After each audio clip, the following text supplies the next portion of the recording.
Well, happy weekend, friends, and happy Memorial Day weekend to you. I pray this message finds you well as we move into a holiday weekend.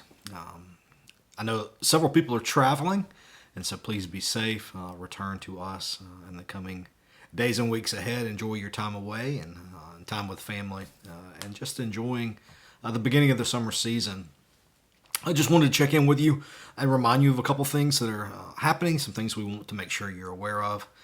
First, due to Memorial Day, the office will be closed on Monday. So if you need us, still give us a call.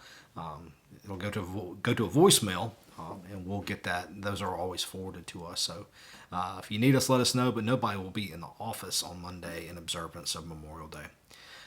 We had a wonderful, wonderful meeting on Tuesday evening, training. Almost all of our volunteers were able to be here for Vacation Bible School. We had a wonderful, wonderful evening led by Melinda Doobie, and we're excited about Vacation Bible School, which will begin in less than a month. Many of you have stepped up and said you want to help us with supplies, and please continue to bring those back in. We would love to have those by June 1st. That way we can kind of take inventory and see if there are any holes we need to fill. But thank you so much for your tremendous help with providing the supplies for Vacation Bible School this year. There are lots of things in our newsletter just to be aware of. That newsletter is emailed out on Wednesday mornings. It's also posted on our social media accounts, a link there. So please take a look at that. Don't let that find its way to the junk folder in your email, and don't ignore those. Lots of good things in there, especially events that are happening, as well as prayer concerns, people we would love for you to be mindful of and prayerful of. One of the things I want to pull out of the newsletter and just highlight is that on June the 8th, the Gellner family will host a pool party for our children's ministry. So if you've got a kiddo that is fifth grade or younger, we would love for you to come and hang out at the Gellners Sunday afternoon, June the 8th, beginning at 3 p.m.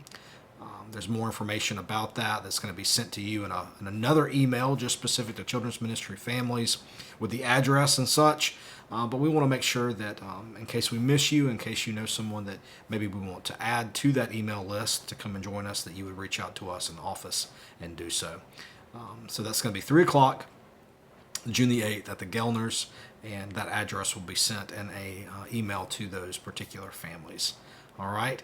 Thank you so very much for hanging out with me for just a couple minutes, being engaged with the life of your church, especially on this holiday weekend. Can't wait to see you Sunday morning as we continue to ask the question of what it means to engage in life in a way that brings us more abundance and more joy, more hope this side of resurrection. What does resurrection hope mean? What does life in the resurrection mean? And how does it bring us to this sense of more? And so we'll talk a little bit more about that, pun intended, on Sunday morning as we look at a very old historical foundational story found in the book of Exodus. Very monumental foundational understanding about what it means to exist in a world where God desires us to be obedient, but yet we struggle with what that obedience looks like. And so there is something inviting in even our struggle to know more about God's nature, to know more about our need, to be quite honest. So interesting stuff to chat about. I hope you'll be with us, of course, Sunday morning, 10:30 a.m., here in person or online. All right, be well. Have a wonderful weekend. Can't wait to see you all very soon.